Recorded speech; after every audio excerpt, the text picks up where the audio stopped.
We're rolling. So we have covered the past for the Clarke brother. Now we're gonna dive into their present and we're gonna reveal their future. I'm gonna hand over to my co-host Daniel Gomez. All right. So let's start with you, Alex. So we got up to the point where you said you went to college, right? Mm-hmm. What was that recruitment like? Well, when I was at before I get to that, when I was at Suffield, I was looking at schools. I really wanted to play in the ACC because I knew that was like the top level. That's where all the not all the money, but all I guess for the draft, that's where all coaches were looking into those leagues. So I wanted to go to like a Wake Forest or to a UVA, like those schools, but I wasn't under their radar, so I would have to try to do a walk on. So that kind of dipped down, and then my summer of my senior year, I did 2 camps that I didn't know that I could go to before. My dad didn't know the process of how this went for going D1. So I went to a UConn camp and then a Boston College camp, and Boston College is also an ACC. So then it's closer to home, so I was I tore it up at both camps, but unfortunately one of the most unliked people, Ray Reed at the time, was coach of UConn. He didn't like my size, even though I tore up everyone that he was already recruiting to play. He loved his internationals, and he didn't really care about someone like me coming on. So he looked at me, he's like, from the moment I'm gonna let you know, I'm gonna redshirt you because I don't think you'll be able to hang with the big boys. Right. And let me say, do you think that your size have given you an advantage in your soccer playing style? As an advantage or an unadvantage?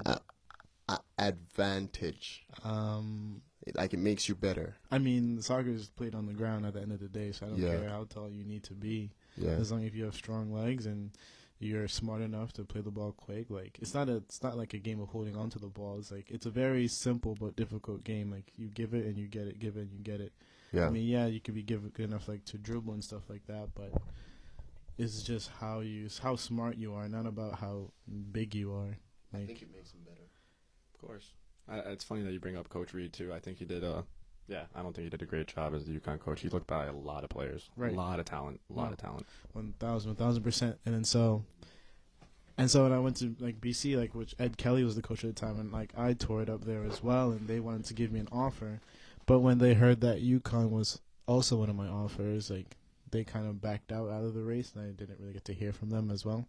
And the assistant coach that really liked me left BC, so I was stuck with UConn. I was like, no, I don't want to go here and play for this dude. So I did one more year, and I was in my process. The assistant coach at Loomis happened to be an alumni from Bucknell, so I never heard of Bucknell. I didn't know who they were, but I was like, it's fine. I'm just gonna, play here and develop, I guess, my the physical side of the game. Because they're in the league where they play the Army or the Navy, they're military boys, big boys. So I'm just I'm just gonna get big and strong and for a little bit, and then try to move out or try to be the best in this league, so then I could perhaps get drafted. I mean, it's a lot harder than it was. It was a bunch of kids that they just wanted to get to college. They didn't want to play beyond college.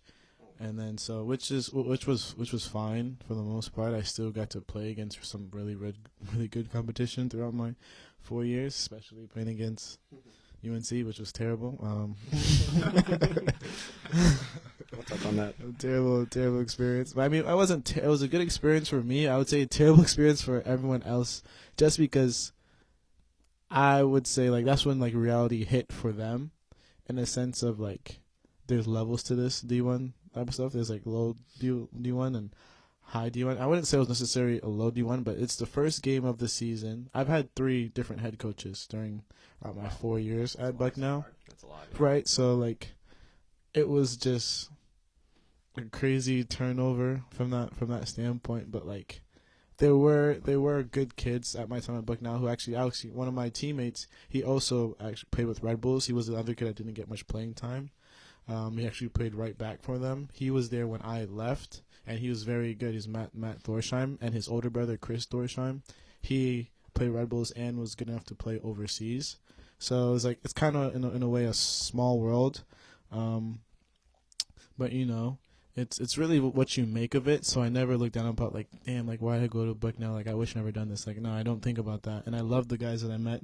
I would say that's also one of my favorite teams. I would say my sophomore year at Bucknell also as well. We made it to semifinals. We unfortunately lost to Lehigh 1-0, but I made some unforgettable moments. And college is you just learn so much other than being a soccer player. You learn how to be a soccer player and how to take care of yourself, because there are so many guys. Think about the levels of when you're growing up. You play rec maybe, and then you play travel like everyone else, and then you play premier, and then you play a higher level premier. You even play academy. When you get to college, it's not there's not a JV, or everyone has been in your steps. Everyone is their best on their team. Everyone was once their captain in college. Now it's just another step of how much more you want it than everyone else, because everyone could do what you do. It's just how much willing are you, how much more are you willing to put your heart into it and really fight to the death. I would say that's how college is. No, yeah, he's right. Yeah, so sure. I mean, it is there are some tough tackles put in place. Guys are strong. You have your muscle heads, but you have other guys who are actually technically gifted, where it doesn't matter how strong you are, and that's you're balancing that. I would say in a way at college. But yeah, I hope I answered your question. Yeah, you did. You definitely did. So in that time frame you were going to college, we had a couple people on the podcast already that mentioned during their college careers that summer they had off, they were playing with the association, right? So were you part of the association? Of course, I'm part of the association. I'm the reason why they call it that. The DA5. So playing so you're playing college, right? And then you're going to the association, and I hear that was top level ball. All those kids literally went to very good schools. Right. And you mentioned too, you had the intention of going to Bucknell, possibly transferring out of there. Did you ever actually get to that point in your career at Bucknell? No, because then COVID happened, and I was hurt my sophomore year, so I didn't think I was going to get anywhere in the transfer. I didn't think anyone wanted me. So I feel COVID was a big part in my time in Bucknell in terms of, and also at the same time, when COVID, you're not supposed to be around people, but you're around your roommate so much, and you're around the school so much. It was hard for me to transfer just because I had found out my major. I was so comfortable. I was getting into everything. It's just somewhere that I wanted to be and finish and stay at. I fell in love with the school. So so I'm not. I don't hang my head over it by not transferring, but I mean, but yeah, I enjoyed it. Did you try to do kind of what? Well, Patrick kind of did it at the end of college. Yeah, I know. I tried to finish. Yeah, I tried to finish my 4 years at Bucknell, and then since I had that COVID year, try to get into schools. I tried to get into UGunn, try to give out, but the coach really never got back to me. So their loss. Yeah, honestly, their loss really at the end, and that's when Gabandi came through, and he's someone that he knew me because he was at the. I think he was both at the UConn camp and the BC camp that I mentioned. So, I was a top talent, but I guess I wasn't on his mind really. So, but that's fine. Yeah. All right, we'll get back to you, Alex. So now, Akeem, now you see Alex going through the process of going to college, doing all that, the recruitment. So what was your recruitment like?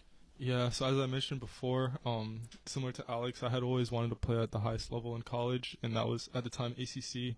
Everyone was talking about ACC, how it's the best program in college soccer, but now I'm older and have experienced it. I mean, it's just a bunch of bull. You can go anywhere and have success, any program, any school. Just because it's a name and they have money doesn't really mean much, It doesn't mean you'll have a great experience there, although it'll make you a better player. But yeah, I was at Loomis, and as I mentioned, I was playing in the college showcase, and UNC reached out along with a few other schools such as BC, UConn, Wake. Yeah, and I ended up choosing UNC ultimately because, I went on my visit and I saw that they were building a brand new soccer stadium, and, it's even University of North Carolina, this is top of the top. If you want to go pro, this is where you want to be, sort of thing. And you're okay with like going far from home? Yeah, I was used to being away from home, because I had already been a boarder, living on campus. I'm a member. Yeah, yeah, I had already been used to living away from home for nearly like 6 years now. 2 years in middle school and then 4 years in high school. Even though I was able to go home, I wasn't too far, maybe an hour drive, a little less. And so it wasn't really a super big adjustment moving away from home compared to other kids who had been living at home their whole lives. And soccer, I'd always been like overseas playing and doing that sort of thing. So then, I got to UNC, and the coach who had recruited me, he actually left to go coach at Atlanta United. So I went into UNC, not having any of these coaches see me play before. Like, they had no idea what kind of player I was. And it's funny because my coach called me up one day and he told me, yeah, Akeim, when you got here, I thought you were going to be a player who'd never see the field. You'd just be like another practice player who would just wear the jersey, basically just for like a diversity factor. Like, yeah, we got like black kids, white kids, we got all kind of guys at UNC. And he said this to me thinking it was a compliment, but I was just like, okay. So I got into I went there, and so at the time, due to COVID, we had like 40 guys on the roster, and so I'm just like this new freshman, new kid on the block, and you got to fight for your spot. And so before we even like have like a session or anything, he sees what we can do.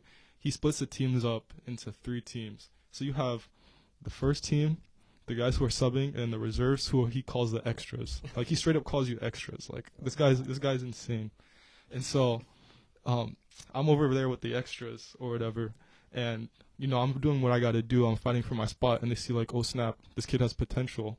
And so that same day, they moved me up to start training with the subs and then the first team, and I'm literally embarrassing the guys who are 4 years older than me, all these old heads on the team at the time, and basically just fighting for my spot. And luckily, I was able to get that spot in the first team, and got a lot of minutes my freshman year, which isn't really common for a lot of guys that year during the COVID season due to the amount of roster sizes that they had. A lot of post grads, guys who had been playing for 4 or 5 plus years.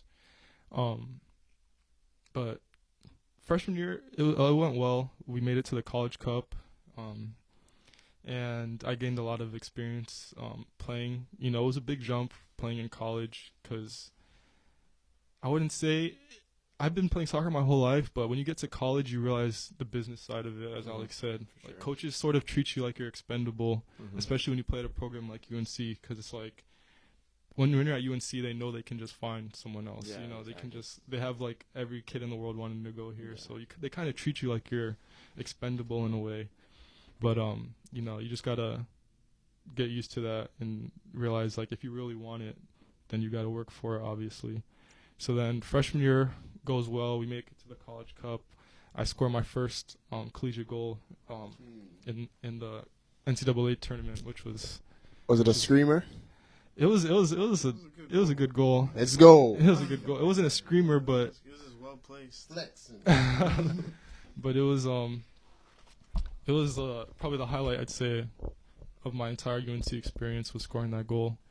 But then, freshman year, we make it to the College Cup. Unfortunately, we lost in the finals or semifinals to Marshall University, who ended up winning the whole thing. So can't really get too upset about it. At least the champions, you lost to the champions. Yeah, I never made it to NCAA tournament. But sophomore year, unfortunately, I got hurt, and I missed that year because I had to have surgery. What was it? What kind of injury? So was it? I have this thing called a FAI, femoral acetabular impingement. So I basically have like extra bone in my hip. So like the way my hip joint is, like the bone doesn't really move smoothly. Like it catches, and it can like cause like labrum tears, that sort of thing. So I ended up having to get the bone shaved down, because actually I was meant to play Alex the beginning of that sophomore season, and I was warming up, getting ready to get on the field, and I just like couldn't do it. It was It's a good thing you didn't play. I was just in so much pain that I was just like, nah, I'm gonna have to rehab and just try to get better and prepare for the next season. But it was a kind of bittersweet moment, because I wanted to play play against my brother in college. Not a lot of guys can say they do something like that, but it is what it is. I got to see him. But then, but then, sophomore year I missed out, unfortunately. Now junior year, season went decently well. There were a lot of ups and downs, but I was still coming back from injury, so I wasn't really 100%. But I'd say the team was all right. We had some potential, but it was still pretty. It was a mix of a lot of old and younger guys, guys who weren't super keen on the program and wanted to leave. Some guys were super new, knew they weren't going to ever see the field, so didn't really care. So it was just a mix of everything. We weren't really super gelled as a team. And I guess as I mentioned, my coaches are kind of weird in a sense where you don't really have a super good relationship. I don't know how it is with other programs, but even prior to coming to UNC, I was sort of told by people not to go there. I was sort of warned, hey, that program's had some issues with players in the past and development and getting guys to the next level. But I sort of didn't listen. I was sort of just I want to do my own thing. I want to, go here. I'd say I kind of got caught up in the sort of big school. They sort of lure you in with the gear. You see all the Nike, you see the Jordan logos, you see the big facilities, all the guys in the past who have had success there. And so you sort of just get into this mindset this is where I need to be, when in reality, anybody looking to go to college and watching this podcast, it doesn't have to be an ACC school. You should go somewhere where you're wanted and go somewhere where you know that you'll develop and the coaches care about you and want to see you succeed and be your best version of yourself. Because a lot of the times these coaches, they'll tell you one thing and they'll do a whole nother thing. And not to say that in a negative way, just being honest and just telling you from my experience that if you want to hang with the big boys and stuff, you gotta really be ready for the good and the bad. Mentally strong for sure. Yeah. Because it seems like your story, which is a really cool story, is that you're going to UNC, get a new coach, they don't know you, and you didn't back down. Like they said, they told you straight up, you might not play. Yeah. But you fought through that, and then you earned your spot on the first team. So that's a really cool story. Mm-hmm. That is sick. Thank you. Sick. Yeah. And then now senior year, I'm looking to go somewhere else, but I haven't really figured out where I want to go. So it's sort of just up in the air. You're going into your senior year? Well, I have an extra year. My senior okay. year just ended. Okay. I decided to redshirt, so I still have 2 more years of eligibility. Okay. So it's sort of up in the air where I'll go. But yeah, that's sort of just been my career at UNC. Any colleges reach out? I've been talking to a few of the other ACCs. Mm-hmm. You don't have to say who. Yeah, you don't have to disclose. You don't have to disclose it. I'm just trying to get it out of you, but you don't have to. Not yet. I'm not gonna say too much, but it's up in the air. I will say that. Nice. All right, so now we'll come back to you, Akeim. Now it's Alonzo's turn. Your story, your recruitment process going to college. So like I said earlier, basically my head coach at Loomis, he went down to North Carolina to work on his coffee business and ended up talking to the Davidson coaches there. And I was skeptical at first. Obviously, I remember I was in the middle of doing a workout, like one of our summer workouts that we do with a really good family friend of ours. And I was, in the middle of doing my workout, and then I got a text message from Davidson's head coach. He was like, "Hey, Alonzo, I'm the head coach at Davidson. I wanted to see if we can, have a time to chat." He was talking to basically my Loomis head coach about me, and he was like, "Yeah, I'd be interested to talk." And so that's pretty much where it started. I talked to him for the course of, a couple months, my senior year or my junior year of high school. And then, he gave me a really good offer and told me that, I'm a guy that they would want to build, I'm the class of, I think, 26, and he wanted to build, the class of 26 around me. and he told me that. So I was like, with this offer and what this coach is saying, it sounds like this would be like a good place for me. So yeah, I ended up committing there like the winter of my junior year, I was actually the earliest commit ever, which is kind of cool to say that. Yeah. In I that hold time, that. you weren't really trying to talk to anyone else, or you were just Um, focused on Davidson. I mean, not really. There were some other schools, like some Ivy League schools, that I was talking to, even some Patriot League schools that I was talking to. But I mean, just the offer that I was given, and like Akeim said, like education is a really big part of our family, and the education there is really good. And if obviously if soccer doesn't work out, the degree I'd get there would be good enough for me to get like a really good job. So I mean, just all those aspects, and plus I already knew people in North Carolina. Akeem's down there. My old head coach is down there. One of my former teammates is currently a junior there, so I already know like a bunch of people at the school. So I never really considered anywhere else at the time. So yeah, I ended up going there.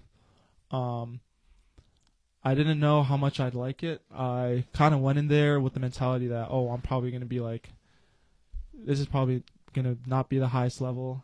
Akeem was saying, like the ACC and all those conferences are usually like the top notch places to be.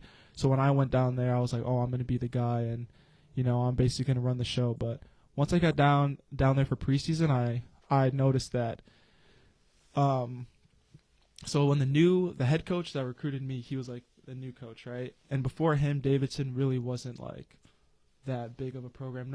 Everyone knew Davidson as like the Steph Curry school. Like when people ask me like where I'm going or where I'm committed to, I'm like, I'm at Davidson. They're like, what's that? I'm always like, it's where Curry went. They're like, that's school, right? So when I went down there for preseason, like it was like, you had my class, the freshman class, who were like all like really good players, and then you had the sophomore class, which were all good players. Junior class, they were all good players, and then you had the seniors, and you would think that the seniors would be like the best because they had the most experience, but they were the class that they didn't really care too much about the sport. They were mostly there for the education, and then they were just gonna go off and get their jobs. And the reason why that is because the new coach, basically, like when he came in, he wanted Davidson to be like a really good like soccer school. He didn't want it to be known as like a basketball / like just a school that's really good at academics, but he wanted soccer to be a part of the conversation as well. And so like he started recruiting kids based off like their ability to actually play the sport. So when I came in my freshman year, I kind of saw like, all right, these kids are actually like they're talented. They want the same thing that I want, and especially my roommate, Dennis, he's also a sophomore. He's a forward. Like me and him, basically, like we connected like instantly when we went down there, because when I'm around people, I want to be around people that have like the same dreams and aspirations that I have. And he is one of those people. Like me and him are like the exact same, and I felt that connection as soon as I went down to North Carolina. So being around him and the rest of the team, I noticed that we can actually like do something here. Like one of my biggest goals going into Davidson was, I want, like before I leave or graduate, I want to win something for the school.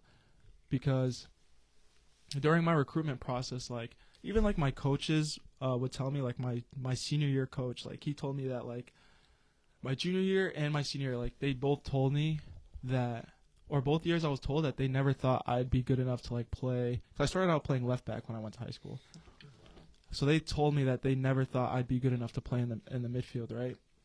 So like that basically started like this belief in my head that like, not a lot of people believe that I'll be like good enough to play like at high levels. Yeah. And the fact that Davidson took a chance at me and gave me like this, like their offer and like what the coach was saying about how like he believes that I could be somebody that like takes this program to the next level. Yeah. Which is why, that's the reason why I want to give something back to the school. You know what I mean? Yeah.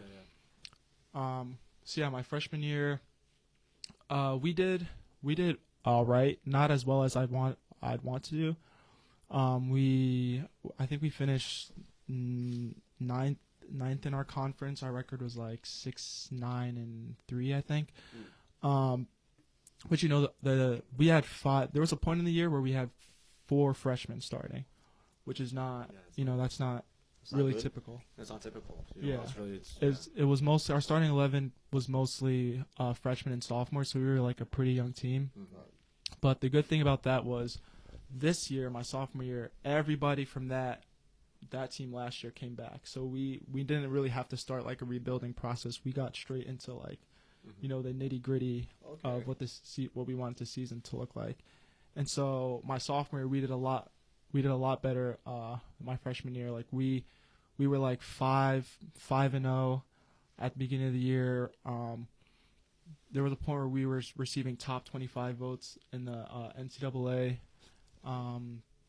We were doing really, really well. We finished 4th. We had a chance to win our conference, but we lost to University of Rhode Island, which is Pat's school, which was so dumb because they were actually last place in the conference. Oh my god! And we tried our hardest not to go in with the mentality like, oh, like these guys are bad. Yeah. Like we were like prepping ourselves up like the whole week, like do not be the one team that loses to the team in last place.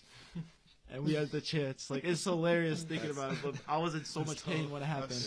But it was like, because it would have been Davidson's first time winning the A10 since joining the league. Like we used to be in the SoCon, and we used to like win the SoCon every year, which is why we switched to the A10. So this would have been our first time winning the regular season, and we lost to University of Rhode Island. And Pat was actually at that game. He's probably the reason why they tried so hard. Yeah, we ended up losing to them, and we dropped from first place all the way down to 4th. Because the way the A10 works, it's almost like the Premier League. Like any team, no matter where you are on the table, like could beat anybody because it's really like gritty league, like long balls, second balls, transitions, like that's all the A10 is. So all the teams within the top 5 were about like 1 to 3 point difference. Like the reason why we dropped to 4th was we had to end up deciding the table based on goal differential, and SLU and Loyola Chicago had better goal differential than us, so they were put in 2nd and 3rd. Yeah. And we were put 4th, and we played against Duquesne in the quarterfinals. We beat them in the regular season, and we beat Duquesne, and then we lost to Dayton, who ended up winning the whole thing and going to the NCAAs. But we definitely should have went to the NCAAs. Like we should have won both of those games. It was really disappointing. Like everyone was really sad after that. But like I said, we're still a really young team. Like the majority of our guys are going to be coming back next year. So we're hoping to win the regular season next year and make an NCAA tournament run. My junior year. That'd be awesome. That'd be awesome. So it sounds like you want to leave your mark at Davidson. You want people around here being like, oh, that's where Alonzo went. Instead of Curry, right? Yeah. I mean, even like, like it was so crazy because I remember my freshman year, like even when I thought that we didn't have that great of a year, I remember the season ended, and I remember I was just walking back to my dorm, and I had to walk past like a street, right? And I'm like walking past the street, and I see like this car, like with a bunch of like old people in it, like they're like just driving down the street, and then like they start slowing down. They're like, "Oh my God, you're Alonzo Clarke, right?" And I was like, "Yeah." I was like, it was so weird. Like it was so weird. I was like, "This never happened to me before." Yeah, but yeah, like even and my sophomore year, like when we were picking up like momentum and like winning all those games, like you could just see the stands go from like, a couple, a good amount of people would come, but like when we made like the A10 tournament, like there was the stands were packed. They were like holding like jerseys up, and they had like posters and stuff, and like I remember I was getting food with Dennis, my roommate. I was getting food, right, and we were just waiting in line, and then like these guys that were like behind us in the line, like they came up to us. They're like, this was after our quarterfinal win. They're like, "Oh my God, like you guys are on the soccer team?" And we were like, "Yeah." Absolutely. And they're like, Of course. they were like, oh, like, when's your next game? Like, we thought the quarterfinal game, it was such a good game. You guys played so well, and like, we want to like start coming to more of your games, and we like gave them our schedule and stuff. It was just, it was really nice to see, like, you know, the vision that our coach had, like, recruiting all of us. Like, this is what he wanted for this program, and to be a part of that sick. is really cool. That is sick. Woo! Or that coach could pay those people to come to show up to Which was my coach too. You got more? Nice. Bro, if that was me, bro, I've been walking into school and say, look, you gotta address me as sir. But yeah, you can go ahead. All right, so now we talked about your college careers. I mean, Alonzo, you still have a couple more. You have a couple more as well. So hopefully those go well for the both of you. Alex, let's go back to you now. So you graduated from college and all that. You guys, I think all three of you mentioned it. So you guys played overseas, right? You got exposure, or like, you know. So how did that start for you? Was it after college? No, that was before. That was even when I was like in middle school. I got to play overseas. I used to play for what is it called? ODP. Oh yeah, ODP. Okay. ODP. I played ODP heavy. I just didn't know, like, Olympic development program. I just think I was somehow gonna make it to like the national team by playing with them. We traveled a lot for ODP. The key thing with ODP was that I guess the program director that spoke to us, because I remember having to have like a full on like tryout process, is like always get into a smaller room. If you could get into the smallest room, then you basically you're that good, like that you made it. So it started out with like 500 kids, and then after New Jersey, went to Pennsylvania. It got smaller, 200. Then after that, we went to, I think, Virginia. I can't remember. We traveled so much, and the rooms just get smaller and less kids, and I kept making it. And the final small room was when we made it to Italy, when I was able to go to Italy. And played in Milan and Rome, and then we were in this tournament with 32 teams from all over Europe. Yeah, and we were the only team from USA, so they thought we were like the national team. So it's like playing. So we had a pre-match before we went to the tournament when we played this other local team from Italy, and they were like 2 years older than us. We ended up beating them, I think 3-2. Like, it just felt crazy because I had like. Even though you felt like you made it, when you have like Italian supporters chanting like USA, USA, thinking that it was the coolest feeling. I remember it. It was like, it was rainy. The pitch was so slick and so nice. Yeah, I had on like the old, the Easter egg CR7s. Yes, they're like white with like the yellow and orange. I had those cleats on. Like, I just said yes. All right. But it was just, and then so it was the best feeling. So then when tournament time came, I forgot who were the first teams we played, but we started off well. I scored my first goal, which was like a diving header. I had bare chances. Like, I was like one of the fastest ones. Like, I was just so athletic for my age. Like, to jump the highest was just absolutely like easy. Run the fastest. It was easy. So it was just like, I was just like, wow, like I could like play over here, and like I feel like we'll be surprised, like our like physical like stature like helps us so much, like growing up playing in the US, because we're just so physical and we're not that technical. So once we get that technical part, like we'll be like so much. And that's why, like, I know this is sidetrack, but that's why the US like struggles, because they're like one of the fittest, strongest, the fastest, but like technically, like in terms of like, you're right. I feel like we lack in that, and that's why guys go overseas to get that IQ and that technical ability. But yeah, like going back overseas, we came in 7th out of 32 teams, and the hardest team that we played, I'm not gonna lie, we played Inter Milan, and man, those kids were disgusting. Those kids were nasty. I think we lost like 5-0 or 4-0. What? They were just like fast. There was this right back, and then so like I was on the bench. I remember watching it. This guy made like a 60-yard sprint, and one of my friends on the bench, he's like, "Is that Sonic?" Like, he was so fast. Like, his legs were moving way too fast for his body. It was incredible. And he had an afro too, so I was like, "How are you moving that fast with that much hair?" The ear dynamic is not right, huh? It wasn't right. It wasn't right at all. But it was just a great experience. I'm happy that I was able to make that trip. Quick question. That team that you play, Inter Milan, right? Any of those guys, I have are they no idea. professional now? I have no idea, but it'll be sick if Get out of I have here. no idea. I was Definitely some of them. There's got to be at least one or two. probably not for Inter Milan, but probably for someone else. Yeah. Nice. That's awesome. That's awesome. That is sick. So now present day. Actually, let's not fast forward that quick. So after college, I know you played for like Hartford City and stuff like that. So after college, you're still trying to pursue the dream, right? You're still trying to become a professional soccer player.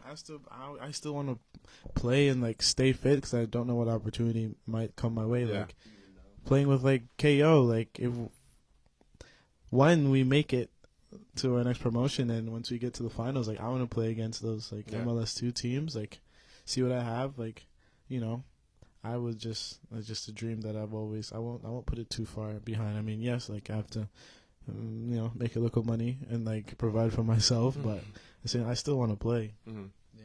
Have you looked at any other teams around here, like the USL2 teams that are coming around, like AC Connecticut, Pioneers? I would train with them, but I'm not looking to play like put my whole entire focus into them. It would be like a little side hustle. Yeah. And then if once it gets serious, all right, then I'm able to play. What about the Jamaica Premier League? I know a lot of people sleep on the Jamaica Premier League, but you guys can get recognized from the Jamaica Premier League if this does not work out. Yeah, that's also an avenue that we can possibly take. I wouldn't put it too far behind, but remember we were born here. Here is all we know, like, and with our parents coming from Jamaica, like, protection is a key thing for them, and they would want to know what we're doing like 24/7, like all eyes on us. So as long as if they're not there with us down there, then it's gonna be tough. Come on, you're how old are you now? I'm 24. I turned 24 Wednesday. I was just about to say congratulations. happy belated birthday. Thank you. Just like I guess a side note here. I mean, doing these podcasts with a lot of other people and stuff like that, I feel like at some point, if you do want to make that next step, you do have to get out of your comfort zone a little bit. You know what I mean? Yeah. Like you have to make that jump. Yeah. So yeah, maybe you'll do it soon. I don't know. I hope so. Yeah. I hope so. Mm-hmm. But yeah, awesome story. Gotta get in the gym though. Yeah. Back to you, Akeim. So did you ever get the chance to play overseas or anything like that? Yeah, with my high school, we actually took a trip to Europe. We went to Dublin, Ireland, and then some time in Wales, and ultimately we went to Wolverhampton in England. And while we were there, we were able to play a few teams. We never got to play any of like the English academy teams, but we played a few of the local teams, and we smashed all of them. Because I feel like the guys who sort of did our trip and sort of set up the clubs that we played sort of underestimated us, because these guys from the U.S., they're going to come to Europe, and they must not be that good being from the U.S. But we came, and then like we smashed all those teams. And then I also was able to, this past summer, we went to Slovakia with my college team, and we played some of the teams down there, and we also smashed all the teams there. The competition was good. I mean, we played some of the top like clubs down there. We played FC Bratislava. Some of the names are very complicated. I can't remember, but they were like the first and second teams. Like some of the teams that we played, one of them actually played in the Champions League and Europa League, and we played their second team in their stadium, and we beat them. That is out of this world. But yeah, that's pretty much like my experience playing overseas. But I also got to travel a lot, like in the U.S. Like I played a few tournaments in Las Vegas, Utah, Colorado.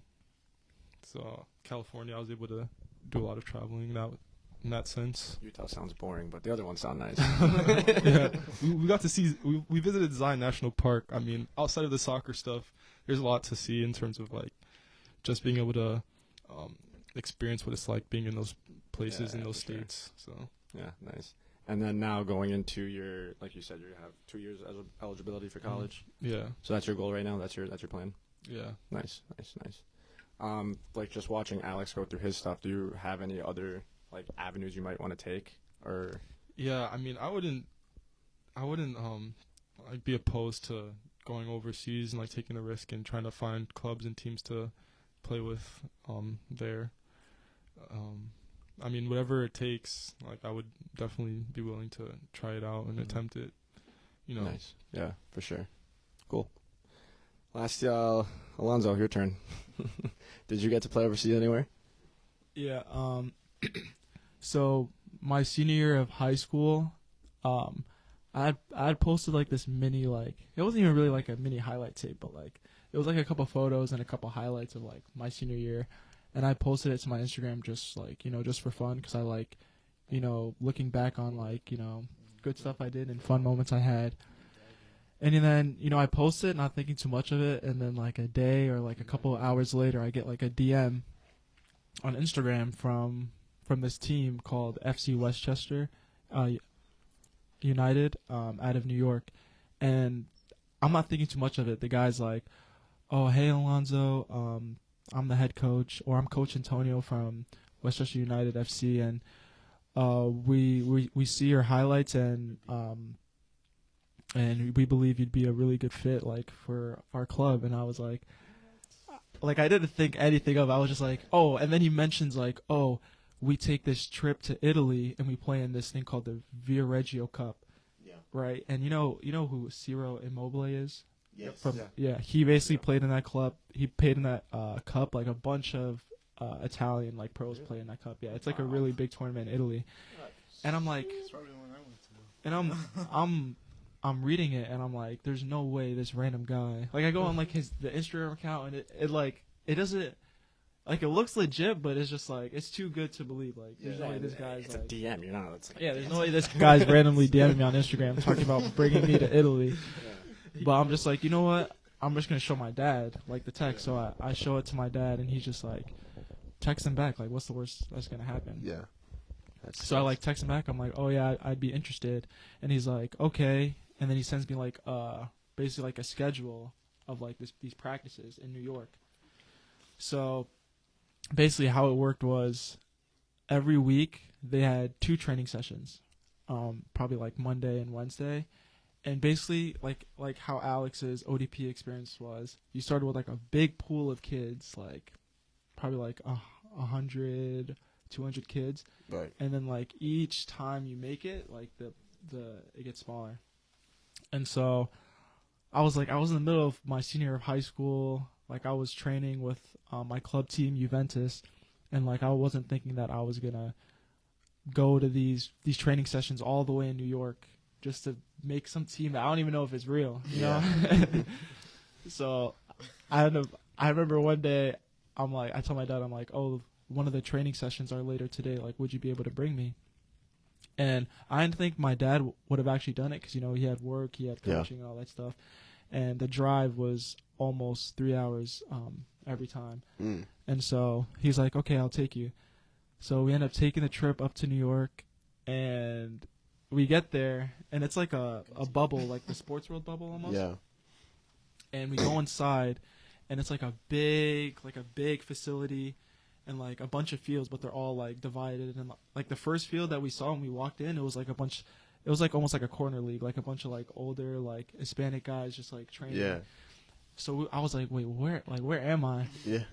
But then like I see this guy, so we walk in, and I have like my soccer stuff. I don't really see anybody else my age with soccer stuff walking around.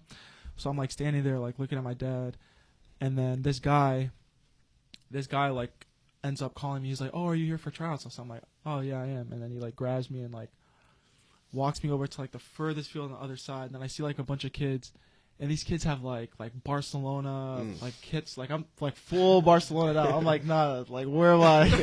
Like I'm about to play with Messi's like cousin or something. And like these kids are like all decked out in like all these like MLS next stuff. So I'm like, "Oh yeah, like this is like, yeah, these kids are about to be legit." So I go, and then I meet the coach who ended up DMing me, and like I talked to him for a bit, and then he explains like the whole thing, explains like the same thing about the whole pool of kids, and then it's gonna get cut down. You just have to do well on the tryouts.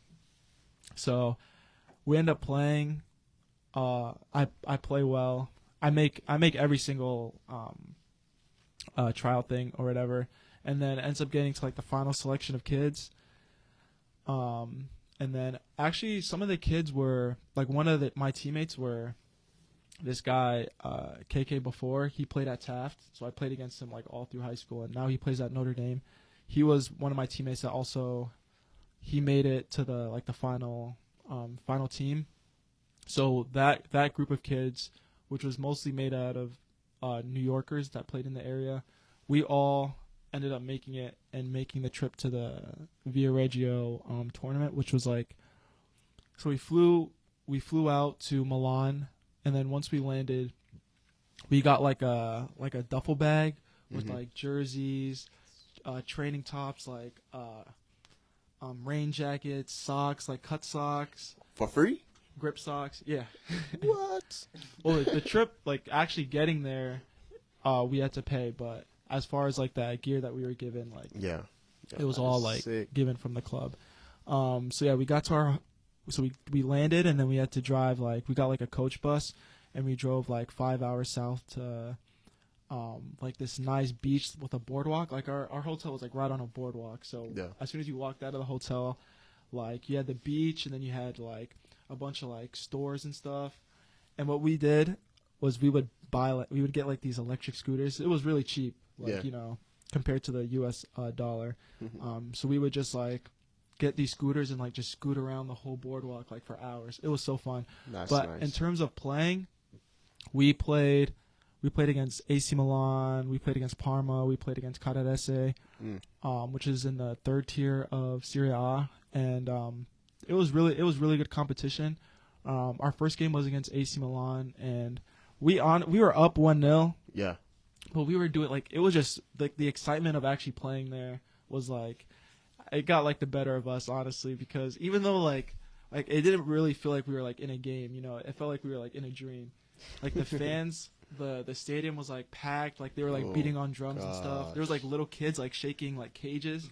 Like so you had like the stands, and then like underneath the stands there was like cages that people could like stand like underneath the actual like stadium. So there were like a bunch of little kids like yelling at us in like Italian, like shaking the cage. It was so sick. And so we were up 1-0, and then they tied it, and then we went up 2-1, then they tied it, and then they ended up subbing in some like 3 big French strikers, bro. Like, I don't really know if they're from France. I don't really know if they're our age group, but they subbed in these 3 guys. One of these guys just came in and just scored a hat trick in like 5 minutes. It's probably Mario Balotelli. Probably. Yeah, he's probably somewhere playing professionally now. But overall, it was a really good experience. And the coach wanted me to go again at the end of my freshman year at Davidson, but it would have been during our spring season, and I didn't. I would have rather prioritized my college teammates than, going and playing there again. But forget them, I'm going again. It was definitely an unforgettable experience. That is sick. Yeah, that's awesome. Yeah, that's awesome stories. And you got all 3 of you traveling overseas. Great stories. That is crazy. Yeah. I'm kind of wrapping up here. Yeah. I got some concluding questions. I'm done. Bro, that is sick. You guys should be a professional already, man. What happened? Yeah, OD. That's a question I have for a lot of guys. What happened? Why are you guys not professional? Especially for Alex. You played trust the New York process. Red Bulls. Yeah. You went to Europe. Best college facilities. Not mine. And yet, when are you going to be the next big thing? The first one in the family? Trust the process, I guess. Trust the process. Beautiful. I never even asked you guys this question. Did you guys ever get the chance to play against each other? Like, On like an home? actual game? 11v11. Like an actual game? Like an actual game? No. Not yet? I mean, we were close in college, but Yeah, like I said, that was the closest me and Keem were. yeah. But when we played together on the same team, it was clips. Like, Easy. No, I've seen them in like a training session for KLP. I've seen these 2 go at it, and it's funny. No, me and Alonzo go at it all the time. Honestly, I don't remember. It's But like, it was heated. nah, I would say It's filtered. I would say I have to move the ball quick because if Alonzo just gets even closer, he could put his body on me. It's over. It's over. It's for tall. It just muscles you off the ball. Me. Yeah, but I feel like I'm more shifty. Like his knees can't. His knees can't keep up with mine. So, Bro, I remember one time I played against Alex at LP Wilson. The first time I'm playing against you, right? It was a little bit dark, right? And I tell you, Alex was teleported. The way fast, the way swift he's moving, bro. He was teleported. Do you guys think about Alex that way when you guys are playing against him because he's so swift? Yeah, I feel like Alex has gotten the short end of the stick. Like, I feel like coaches have focused so much on his size rather than his ability. Yeah. Like, he should already be playing professional. Like, he could handle it, no doubt. Easily. Easily. Easily. They sleep. Thanks, little bro. Just Easily. facts. I mean, the same thing. Like they basically think about it, they're me but bigger because like we all have our different like abilities. Like I would think my dad calls me like the maestro because I'm not like I don't have that killer instinct like he does when like in front of goal. Like I'm usually like the assister, the passer, like the creator, but he's that killer instinct and he's just a brick wall. Like you do not want to go up against him because even if he doesn't get the ball, he's taking you out regardless. Like at school, his nickname is a yellow card merchant. So like, I mean, like I should ask you, you don't remember playing with them three in that Sports World tournament? yeah. I had just sat out the whole time. I didn't even play. It You was- remember that? What are you going to say? You're not good. I'm not gonna have you. I do remember that actually. Yo, that was sick. Yeah. You scored that goal against keeper, did he not? Yes, you did. Yeah. Boom in that corner, bro. Yeah, bro, that is sick. And me and you play center back, right? And I put you on the left because yes, bro, yo, that is was actually good times. sick, Yeah, great bro. times. That was good times. Where's the trophy? Is that the trophy right there? Bro, show them that trophy. It's not it. Oh, get out of here, trophy. But yes, that is actually sick. When am I gonna get the chance to play with you guys again? All three of us. I don't know. Hopefully soon. Hopefully soon. Yeah, Yeah. I'm injured. I can't. Oh, the summer. You know, Yeah, I'm looking to play a lot over the summer. Like, You're playing with us a lot for the summer. How's work going? How's work gonna? no, I mean, I work at a school, so I'm a school schedule. Think about it. Yeah, So You're gonna I have the summer. sick. And what about you? I have no clue. No clue. He's probably gonna play in the MLS. so is Alonzo. So Mom would probably want them to get a summer job, but something that's not gonna get in the way. you guys can work for us, Oil Labs. Yeah. Yes, Why not? you guys are gonna win one of the products today. Not win. You guys are gonna have one on account of the podcast. I'm gonna give it to you as soon as the show is finished. You have anything else, Daddy? Yeah, just a wrap-up question. You want to ask? You want me to ask it? Go ahead, ask it. So just looking back at your career, per se, right?